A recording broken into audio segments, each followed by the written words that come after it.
안녕하세요. 뉴스반장입니다.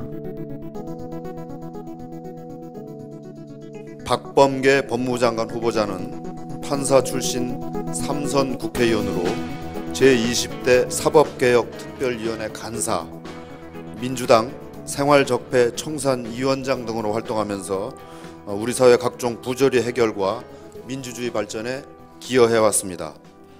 법원과 정부, 국회 등에서 활동하며 쌓은 식견, 법률적 전문성, 강한 의지력과 개혁 마인드를 바탕으로 검찰 법무개혁을 완결하고 인권과 민생 중심의 공정한 사회 구현을 실현시켜 나갈 것으로 기대합니다.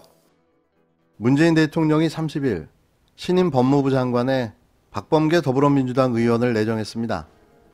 환경부 장관에는 한정혜 민주당 의원이, 국가보훈처장에는 황기철 전 해군 참모총장이 지명됐는데요.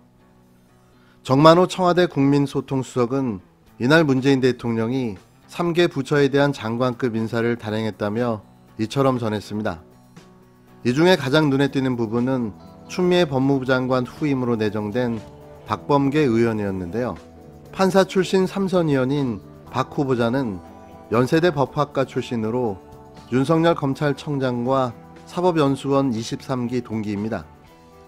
2002년 노무현 전 대통령 법률특보로 정계에 입문했고 참여정부에서 청와대 민정 2비서관, 법무비서관으로 일했는데요. 21대 국회에선 법제사법위원회 소속으로 활동해왔습니다. 그는 민주당에서 율사 출신으로 분류되는 판사 출신의 3선 의원인 건데요. 또 그는 여권의 친노 친문 인사로 꼽히는 인물이기도 합니다. 사법연수원 시절 자치위원회에서 발간하는 잡지 사법연수 편집장으로 당시 노무현 변호사를 인터뷰한 인연도 있는데요. 2002년 노무현 대선 캠프에 합류해 청와대에서 민정 2비서관과 법무비서관을 지내면서 당시 청와대 민정수석이었던 문재인 대통령과 교분을 쌓은 것으로도 알려져 있습니다. 19대 총선에서 대전 서구을에서 당선된 것을 시작으로 내리 3선을 하며 국회 법제사법위원회, 기획재정위원회 등에서 활동해 왔는데요. 2016년에는 최순실 국정농단 국조특위간사로 활동했고 19대 대선에서는 문재인 캠프의 상황실장을 맡기도 했습니다. 검찰개혁에 대한 강한 소신을 꾸준히 밝혀왔던 그는 최근 야당의 거부권을 무력화하는 고위공직자범죄수사처법 개정안을 대표 발의하기도 했는데요.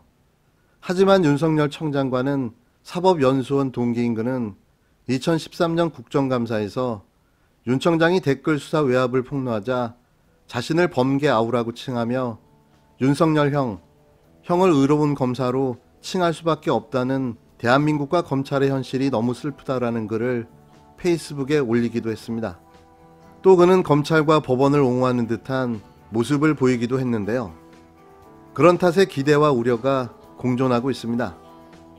하지만 윤 청장과 여권의 갈등 구도에서 진행된 올해 국정감사에서는 윤석열의 정의는 선택적 정의냐며 자세를 똑바로 앉으라고 호통을 치기도 했는데요. 1년여 남은 문재인 정부의 임기, 이 기간 내에 강력한 검찰개혁을 수행해야 하는 법무부 장관으로서 뚝심 있게 검찰개혁을 완수해낼지가 걱정입니다. 더 좋은 선택이 있지 않았을까 하는 아쉬움이 많이 남는데요. 문재인 대통령의 선택과 결정을 존중하고 지지합니다. 이게 나라입니까? 우리가 검찰 전체가 그렇다기보다는 물론입니다. 일부 특수 라인이 그렇습니다. 서로 그 사건을 밀어주고 사건을 봐주거나 또는 매장시키거나. 그래서 제가 검찰은 윤석열 사단의 것이 아니고 이 나라는 검찰의 것이 아니다라는 말씀을 드렸어요. 아니 이 사건이 총장님 자세를 똑바로 해주세요. 네. 수감기관입니다. 네네. 보고받지 못했기 때문에 나는 몰랐다라고 얘기하는 것은 제가 보기에는 윤석열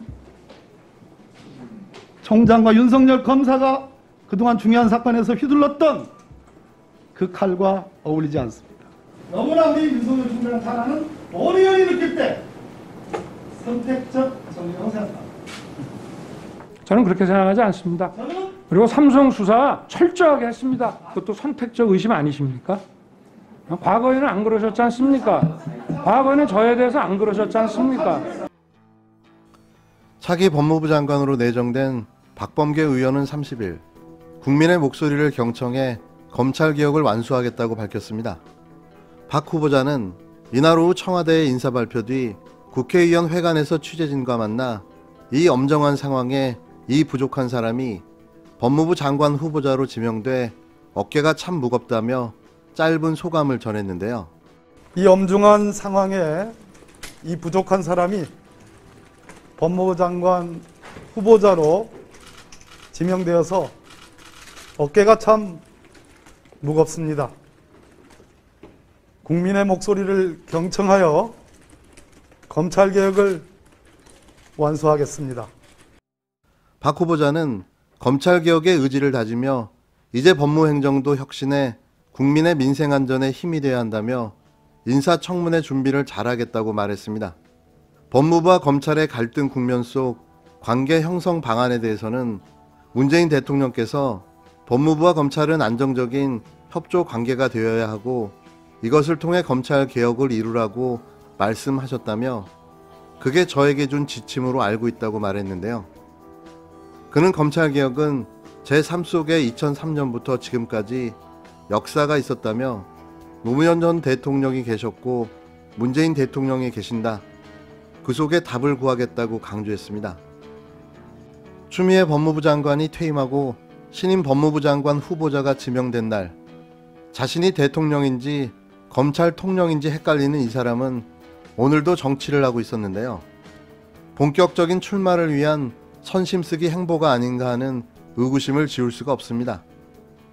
윤석열 검찰청장이 느닷없이 1,000만 원 이하 벌금 수배자에 대한 수배를 해제하라고 지시했는데요. 문재인 정부의 민생사범 사면과 비견되는 일을 아무렇지도 않게 흉내내기 시작한 거죠. 대검은 최근 서울 동부 구치소 등 교정시설에서 코로나19 확진자가 대규모로 발생한 상황을 고려한 조치라고 말했는데요. 하지만 그 해명이 더 웃기게 느껴지는 건 어쩔 수 없습니다. 30일 대검찰청에 따르면 윤 청장은 이날 9만 건에 달하는 1,000만 원 이하 벌금 수배자에 대해 수배를 해제할 것을 전국 검찰청에 지시했는데요. 월 15,000건으로 추산되는 신규 수배 입력 또한 일시 유예하도록 했습니다. 윤 청장은 법무부 징계위원회가 징계 2개월 처분을 의결한 지난 16일에도 코로나19와 관련해 일선 검찰청에 특별 지시사항을 전파했습니다. 영세 자영업자와 소상공인의 어려움이 가중되고 있으므로 이들의 생업에 지장이 없도록 기소유예를 적극 활용하라는 등의 내용이었는데요. 자신이 가진 권력을 이용해 그는 정치를 하고 있습니다. 흡사 민생을, 국민을 위하는 검찰청장 코스프레를 연일 하고 있는데요. 누가 보면 윤석열이 대통령인 줄 알겠습니다. 오바질 그만하시고 사퇴하세요. 그 꼴불견 더 봐주기도 이제는 정말 지칩니다. 끝으로 지난 4월 정광훈 목사가 광화문 집회에서 한 발언과 30일 1심에서 무죄를 선고받고 출소하면서 한 발언을 들어보시겠습니다. 이게 과연 무죄일까요? 허선아 판사에게 묻고 싶습니다. 혹시 제일사랑교회 다니시나요? 국민들 전체가 분노로 뛰어나오는데요. 나라가 해체되기 직전에 왔다. 바로 이겁니다. 대한민국이 이대로 가다가는 반드시 문재인이가 내년 4월 15일 날 총선에서 자기들이 원하는 의석 200석을 만들어서 평화헌법으로 개헌해서 낮은 단계 연방제를 찍고 북한으로 가려고 하는 그 의도를 국민들이 다 알아차린 거예요. 대한민국이 이겼습니다.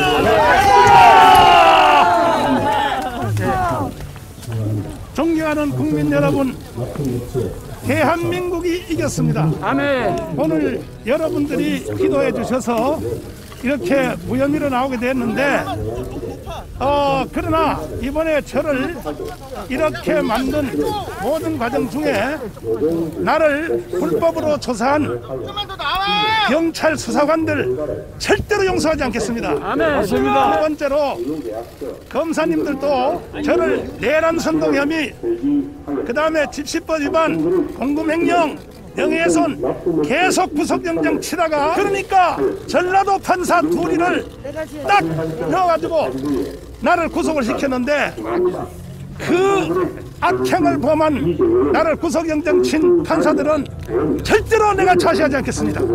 요즘은 윤석열 죽이면 다 될 줄 알지만 천만의 만만의 콩떡입니다. 맞습니다.